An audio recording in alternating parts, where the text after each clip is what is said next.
I pozdravljaju tajfunski fan ovdje i danas je 3. godišnjica tajfunski fan YouTube kanala. Ljudi, hvala vam.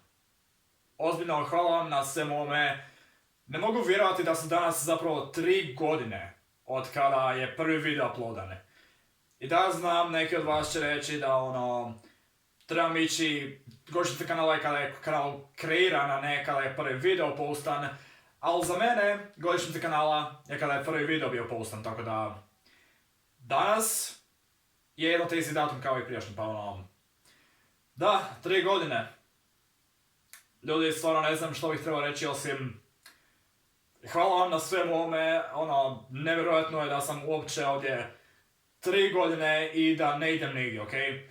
Znači, ako bilo tko od vas misli da ću prekinuti u nekom vremenu, mislim, naravno da hoću kao i svi ostali, ali to se neće dogoditi za još dugo vremena, tako da ne brinite se, još uvijek ostajem ovdje i ne idem nigdje. Sada, nisam ovdje samo za to, nego vas moram nešto pitati, jer skoro sam na 100 videa.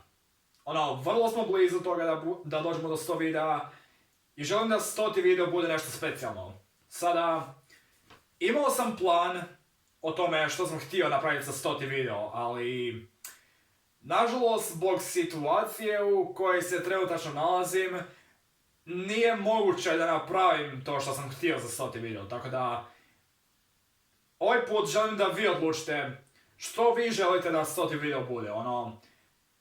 Napravit ću samo nešto što mogu napraviti, ne nešto što je jednostavno nemoguće, za što bi morao napraviti nešto Bog zna. Ako mi se nešto svidi i to mogu napraviti, to ću onda napraviti. Znači, neću napraviti ništa što ne mogu ili što mi se ne sviđa, tako da ljudi u komentare mi recite što želite da 100. video bude. Nemojte otići predaleko i reći neku glupost kao idi u svemir i tamo napravi video, jer to ne mogu, okej? Ne mogu otići u svemir.